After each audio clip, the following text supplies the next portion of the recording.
नमस्कार दोस्तों, आप देख रहे हैं रेडियो रंग का यूट्यूब और फेसबुक चैनल। साथ ही साथ मुझे सुन रहे हैं 89.6 मेगाहर्ट्ज पे रेडियो रंग। आज मैं एक बहुत महत्वपूर्ण विषय पे चर्चा करने जा रहा हूं। इस चर्चा में भाग लेने के लिए हमारे स्टूडियो में आज आए हुए हैं ARTO देवरिया के आशुतोष शुक्ला जी। सर, रेडियो रंग में आपका स्वागत है। धन्यवाद शुभम जी। सर, आपसे जानना चाहेंगे कि अभी जो सड़क दुर्घटना को रोकने के लिए कौन कौन से उपाय किए जा रहे हैं? देखिए, मेरे विभाग द्वारा और पुलिस विभाग द्वारा तथा अन्य विभागों के द्वारा ये सड़क पर जो होने वाली दुर्घटनाएं हैं और उससे जो होने वाली मौतें हैं उनको कम करने के लिए कई स्तरों पर प्रयास किए जाते हैं। उसमें सबसे पहला और महत्वपूर्ण तो ये है कि समाज में यातायात के नियमों के प्रति, उनकी सावधानियों के प्रति जागरूकता फैलाया जाता है, जिसके लिए प्रिंट मीडिया, इलेक्ट्रॉनिक मीडिया एवं जो सोशल मीडिया इन सब का उपयोग किया जाता है। और इसमें शिक्षा विभाग के द्वारा भी कार्य किया जाता है और विद्यालयों में बच्चों में इस विषय पर जागरूकता पैदा करने के लिए कई तरह के कार्यक्रम आयोजित किए जाते हैं, जिनमें भाषण प्रतियोगिता है, निबंध प्रतियोगिता है, क्विज प्रतियोगिता है, इत्यादि सब किए जाते हैं। इसके अतिरिक्त जैसे कि कहीं कहीं सड़कों के निर्माण में या उनके प्रारूप में नुक्स होता है, कोई कोई रोड इंजीनियरिंग से संबंधित विषय होते हैं, तो उसको भी दूर करने के लिए भी प्रयास किए जाते रहते हैं। क्या ऐसा कोई अभियान भी चल रहा है क्या, जो सड़क दुर्घटना को रोकने के लिए कोई अभियान भी वर्तमान में चल रहा जी है? हाँ, वर्तमान समय में ये सड़क पर होने वाली दुर्घटनाओं को रोकने के लिए माननीय मुख्यमंत्री जी के निर्देश पर ये वर्ष 2023 का दूसरा सड़क सुरक्षा पखवाड़ा मनाया जा रहा है, जो कि 15 दिसंबर से लेकर 31 दिसंबर तक चलाया जाएगा।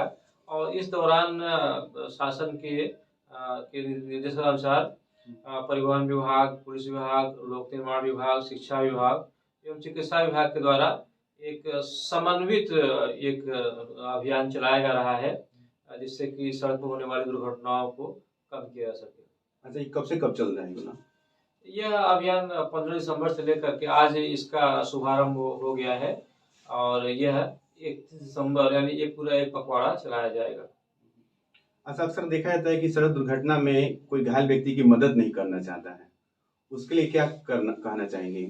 वो नहीं चाहता है कि कोई लफड़ा पड़े या कोई कानूनी दांव पे इसमें पड़े या गवाही देने जाए, ऐसा अक्सर देखा जाता है। उनके लिए आप क्या कहना चाहेंगे? इस समाज में ये एक गलत प्रवृत्ति है। कहीं पर एक्सीडेंट हो जाता है तो कुछ लोग वीडियो बनाते हैं और मदद के लिए सामने नहीं आते हैं।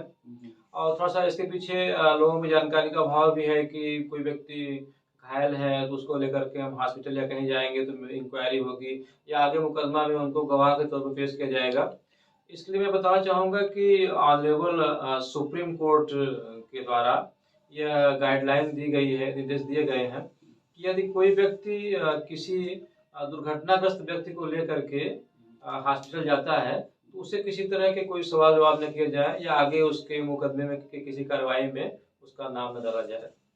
अच्छा, कुछ ऐसा कोई हेल्प करता है तो क्या इसके लिए कोई प्रावधान है क्या, कोई प्रोत्साहन राशि देने के लिए, कोई घायल की मदद करता है तो? जी जी जी, आपका यह प्रश्न बहुत ही महत्वपूर्ण रहा और मैं इस विषय पर बात भी करना चाहता था। मैं आम जनता को बताना चाहता हूँ कि ये किसी घायल व्यक्ति को हॉस्पिटल लेके जाना बहुत ही नेक कार्य है और इसके लिए मेरे विभाग के द्वारा उनको नेक आदमी, गुड सैमरिटन का एक प्रमाण पत्र परिवहन आयुक्त महोदय के द्वारा दिया जाएगा। इसके अतिरिक्त तो उनको प्रोत्साहन के रूप में 5,000 रुपए की धनराशि प्रदान की जाएगी। और अभी जो ये सड़क सुरक्षा पखवाड़ा का उद्घाटन हुआ है उसमें माननीय विधायक जी, सदस्य जी, श्रवण त्रिपाठी जी, जिलाधिकारी महोदय, आप सभी लोगों ने ये इसके किसी गुड सैमरिटन का चुनाव करने और उसको प्रशंसा पत्र दिए जाने के लिए कहा है। और यदि देवरिया जनपद में कोई व्यक्ति इस तरह का कार्य करता है और वो आता है तो जहां परिवहन आयुक्त महोदय का प्रमाण पत्र मिलेगा, 5,000 धनराशि मिलेगी, वहाँ माननीय विधायक जी के द्वारा भी उसको सम्मानित किया जाएगा। इसके कार्यक्रम का आयोजन हम लोग जब भी इस तरह का पखवाड़ा अभियान चलेगा उसी के अंतर्गत करेंगे। तो ये बहुत अच्छी बात है कि जैसे दुर्घटना में लोग शामिल भी होंगे और मदद के लिए आगे भी आएंगे। तो कुछ ऐसा भी कोई नंबर है क्या जिसपे अगर कोई दुर्घटना होती है तो कोई मान लीजिए मदद करना चाहता है या किसी एम्बुलेंस को बुलाना चाहता है, चाहे उसको अस्पताल पहुंचाना चाहता है, तो किस नंबर पे संपर्क कर सकता है? देखिए, दुर्घटना या किसी मेडिकल इमरजेंसी के समय पर जो स्वास्थ्य विभाग की 108 नंबर की एम्बुलेंस हैं उनको बुलाया जाना चाहिए, 108 नंबर कॉल करना चाहिए। इसके अलावा यदि किसी पुलिस की मदद की आवश्यकता है तो 112 नंबर पर भी फ़ोन किया जा सकता है। अच्छा, कुछ ऐसे परिस्थितियाँ देखी गई हैं कि अक्सर कोई एक्सीडेंट होता है और एक्सीडेंट होने के बाद से एक गाड़ी लेके भाग जाता है, उसके बारे में पता नहीं चलता। अगर गाड़ी मान लीजिए पता चल जाता है कि इस गाड़ी से, इस अमुक गाड़ी से हुआ है, तो उसका तो क्लेम मिल जाता है बीमा के द्वारा। जी, जी। लेकिन अगर हमें पता नहीं चल पाता है कि ये किस गाड़ी द्वारा हुआ है और गाड़ी धक्का दे के चला गया, उस व्यक्ति की मृत्यु हो जाती है, जी, जी। तो वो क्लेम कहाँ से लेगा? ये बहुत ही बढ़िया प्रश्न आपने उठाया कि किसी भी व्यक्ति की जब मृत्यु होती है, दुर्घटना होती है, तो उसके ऊपर एक पूरा परिवार आर्थिक रूप से डिपेंड रहता है और जब उसकी मृत्यु आती है तो पूरा परिवार गंभीर आर्थिक संकट में पैदा हो जाता है। इसी उद्देश्य को ध्यान में रख कर के वाहनों का बीमा कराया जाता है। न बीमा होने पर वाहनों के खिलाफ चालान किया जाता है, प्रवर्तन कार्रवाई की जाती है। लेकिन कभी-कभी ऐसा होता है कि रात्रि के समय या कहीं वीरान सुनसान इलाके में कोई एक्सीडेंट होता है तो जो वाहन जिस वाहन से एक्सीडेंट होता है वो वाहन भाग जाता है, मतलब हिट करता है फिर रन कर जाता है। तो हिट और रन के लिए मेरे विभाग द्वारा एक सोल्यूशन स्कीम बनाई गई है। इसमें कि मृत्यु की दशा में 2 लाख रुपए और घायल होने की दशा में 50,000 रुपए का रुपए क्षतिपूर्ति दिए जाने का प्रावधान है। परंतु ये हमें आपने देखा है कि समाज में इस बारे में जागरूकता बहुत कम है और उसमें लोगों कभी अप्लाई नहीं करते हैं, लोग आवेदन नहीं करते हैं। जबकि मैं आपके इस चैनल के माध्यम से जनता को बताना चाहता हूँ कि बहुत ही आसान उसका तरीका है। आप जिस क्षेत्र में रहते हैं, संबंधित क्षेत्र के उपजिलाधिकारी अथवा तहसीलदार महोदय को एक आवेदन पत्र देंगे कि आपके मामले में जो गाड़ी है, उसका वाहन है, तो पता नहीं चला है और आपको क्षतिपूर्ति की आवश्यकता है। और उसके पश्चात में वो अपना अपने स्तर से जाँच करेंगे, मजिस्ट्रेट लेवल की जाँच होगी। उसके पश्चात वह उनका जब सत्य पाए जाने पर जिलाधिकारी महोदय के पास आएगा और उनके कोर्ट से ऑर्डर हो जाएगा और उनको वह क्षतिपूर्ति मिल जाएगी। तो बहुत ही आसान तरीका है और जिलाधिकारी महोदय भी इसमें बहुत ही इंटरेस्ट ले रहे हैं। तो मैं चाहता हूँ कि लोग जिनके साथ भी ऐसा हो कि वाहन का पता न चला हो, वो संबंधित एसडीएम साहब को अपना प्रार्थना पत्र अवश्य दें।